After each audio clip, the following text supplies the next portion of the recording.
কি ব্যাপার মৈনাক, আমাকে এখানে দেখে এত সারপ্রাইজড হয়ে গেলে কেন? একদম এক্সপেক্ট করনি না? না মানে অ্যাকচুয়ালি আমি এভাবে আপনাকে আমি কিন্তু একটু অবাক হইনি। তোমার আসল রূপটা আমি অনেকদিন আগেই চিনে ফেলেছিলাম। কি ভেবেছিলে মৈনাক আমার চোখে তুলে দেওয়া এত সহজ? তুমি ভালো মানুষের মুখোশ পরে দিনের পর দিন নিজের দাদাকে, নিজের পরিবারের প্রত্যেকটা মানুষকে ঠকিয়ে যাবে, আর কেউ কিচ্ছু বুঝতে পারবে না, তাই তো?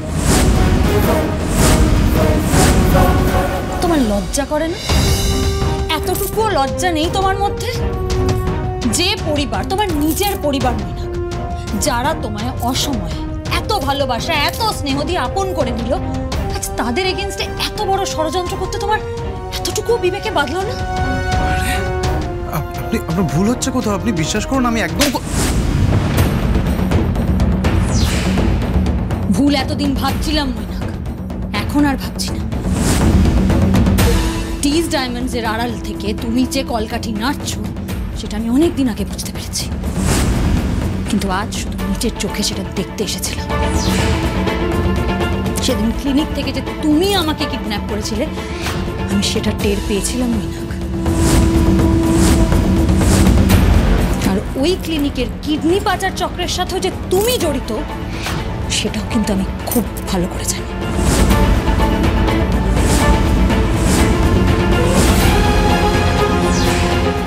But I still believed. I hoped against hope.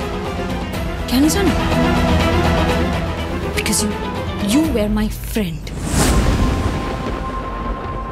আমি এই প্রমাণগুলো পাওয়ার আগে অবধি বিশ্বাস করতে চাইনি মৈনাক, কিন্তু এখন দেখছি তুমি কতটা নীচ আর কতটা জঘন্য মানসিকতার মানুষ।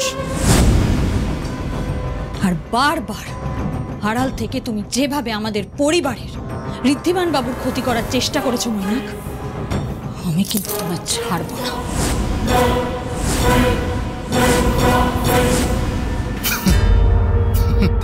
Impressive, very impressive. আমারই ওয়ার্কশপে দাঁড়িয়ে আপনি আমাকে থ্রেট করছেন, কেমন কেমন খুব। আচ্ছা আমি মানছি আপনি যা যা বলছেন আমি সব মেনে নিচ্ছি, সব আমি করেছি, সিংহরায়দের ঠকিয়েছি, যা যা বলছেন সব আমি করেছি। প্রমাণ করতে পারবেন? আছে কোনো প্রমাণ আপনার কাছে? নার্স ডাক্তার কেউ আমার এগেনস্টে কোনো কথা বলবে না, তাহলে কি করবেন? আর তাছাড়া কাগজে কলমে টিজ ডায়মন্ডসের মালিক তো আমি নই, কে জানেন? আপনি।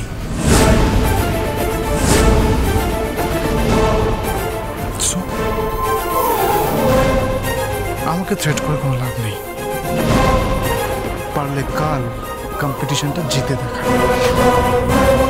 কারণ আমি ঋদ্ধিমান সিংহ রায়কে কিছুতেই জিততে দেবো না। কাল ঋদ্ধিমান সিংহ রায় জিতবে, আমিও দেখতে চাই মৈনাক আমি থাকতে তুমি ওনাকে কি করে হারাও। এটা খড়ির চ্যালেঞ্জ রইল তোমার কাছে।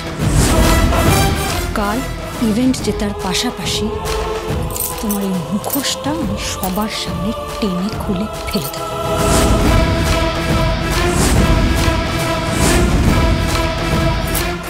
পারলে ঘড়ির হাত থেকে নিজেকে বাঁচিয়ে দেখাও।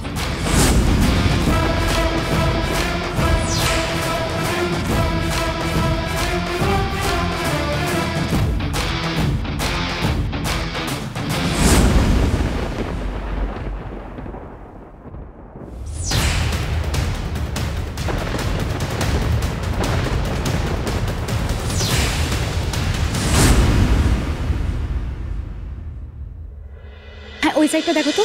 হ্যাঁ এবার ম্যাম ঠিক। ফিটিংসটা একদম হয়নি। এটা কি ফিটিংস করেছো? হ্যাঁ ঠিক আছে ম্যাম, আমি নেক্সটে ট্রাই করছি। তো নিয়ে এসো তো একটা।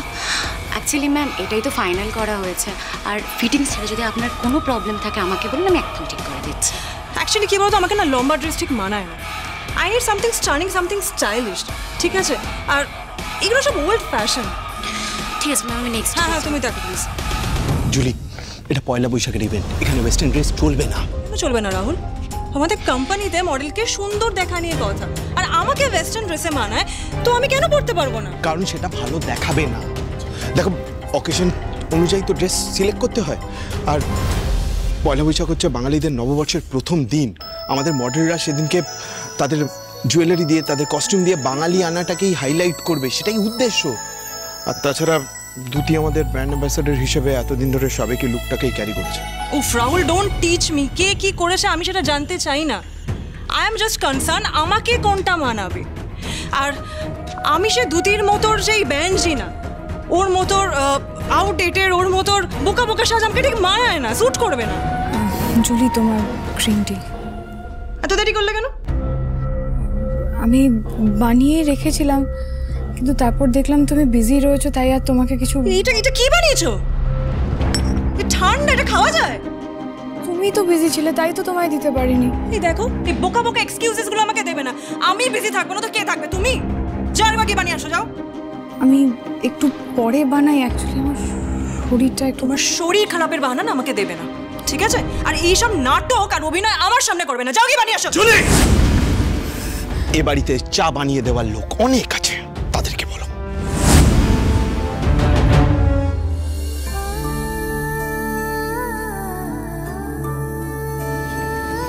আমাকে এটা দাও। তুমি ঠিক আছো তো?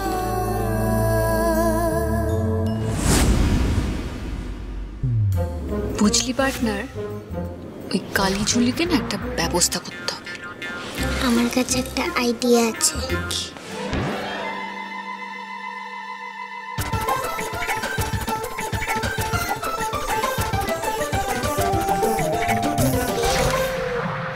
ম্যাম একটু ট্রাইটা করে নিন না প্লিজ।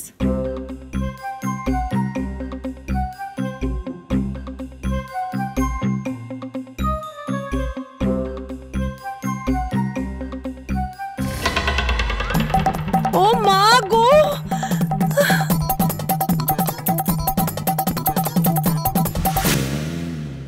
আপনি এখানে?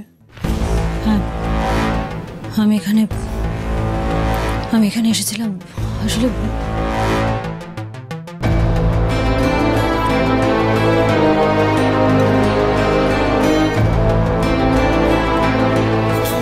আপনি ডিজ ডায়মন্ডসের ওয়ার্কশপে কি করছিলেন?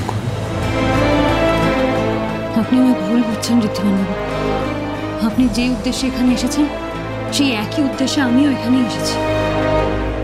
আমি নিজের চোখে দেখতে এসেছিলাম এই ডিজ ডায়মন্ডসের আড়ালে কে আছে। আর আপনি যদি সত্যি সেটা হয়, যদি আমাদের উদ্দেশ্য একই হয়, তাহলে আমরা দুটো আলাদা পথে হাঁটছি কেন? কেন করছি এটা? কি লুকোচ্ছেন আপনি আমার কাছ থেকে? বিয়ের দিন আপনি পালিয়ে গেলেন, ওই বাস স্ট্যান্ডে গিয়ে দাঁড়িয়েছিলেন। সেদিনও আপনি লুকোচ্ছিলেন। কি লুকোচ্ছেন? কেন লুকোচ্ছেন? আমি লুকোচ্ছি না ঋদ্ধিমানবাবু, আমি তো লুকোতে চাইনি। আমি তো বলতে চেয়েছিলাম, আপনি শুনতে চাননি। দেখুন, আমি বারবার এটাই বলার চেষ্টা করছি যে এই যা যা ঘটছে, এই সব কিছুর পেছনে আপনার খুব কাছের একজন মানুষ আছে।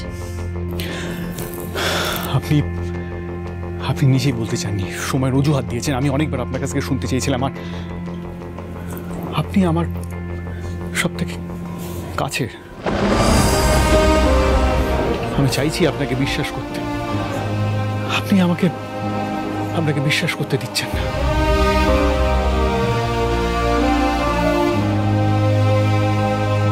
সামনে এত কিছু প্রমাণ থাকা সত্ত্বেও আমি মনে মনে শুধু চেয়েছি যে আপনি সবকিছু মিথ্যে প্রমাণ করবেন। কিন্তু আপনাকে এই ডিজ ডায়মন্ডসের ওয়ার্কশপে দেখার পর আমি বুঝতে পারছি যে আমার সব থেকে বড় ভয়টাই সত্যি হলো। কিন্তু আমি এখনো বুঝতে পারছি না আপনি এগুলো কেন করছেন। শুধুমাত্র ঋদ্ধিমান সিংহ রায়কে শোতে হারাবেন বলে? আমি জানি আপনি এই কথাগুলো বিশ্বাস করেন না। না, বিশ্বাস করি না। তবে এটাও বুঝতে পারছি না আপনি কেন এরকম করছেন। কালকে শো করি, আপনি নিজে বলেছিলেন আপনি আপনি সব ঠিক করে দেবেন, ইউ উইল ফিক্স এভরিথিং। আপনি অফিসে এলেন না, যে সময় ঋদ্ধিমান সিংহ রায় সব থেকে বেশি আপনাকে প্রয়োজন, আপনার পাশে থাকা প্রয়োজন, সেই সময় আপনি আপনি ছিলেন না আমার পাশে। সত্যি মনে হচ্ছে আমাদের সম্পর্কে একটা ভাগ থেকে গেছে করি। আপনি কথাগুলো ভেবে বলছেন? হ্যাঁ, ভেবে বলছি। আর এটাও বলছি যে ঋদ্ধিমান সিংহ রায়কে দুর্বল ভাবার কোনো প্রয়োজন নেই। এই শোটা আমি করব, আমি একাই করব আর জিতব। কাউকে আমার পাশে দরকার নেই।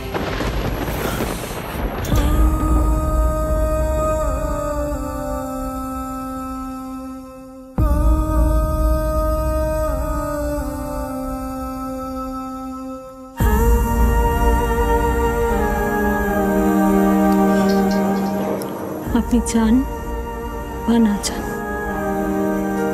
আমি আপনার পাশে ছিলাম, আছি, সারা জীবন থাকবো। আপনি আমাকে একটু ভরসা করুন, আর একটা দিন প্লিজ।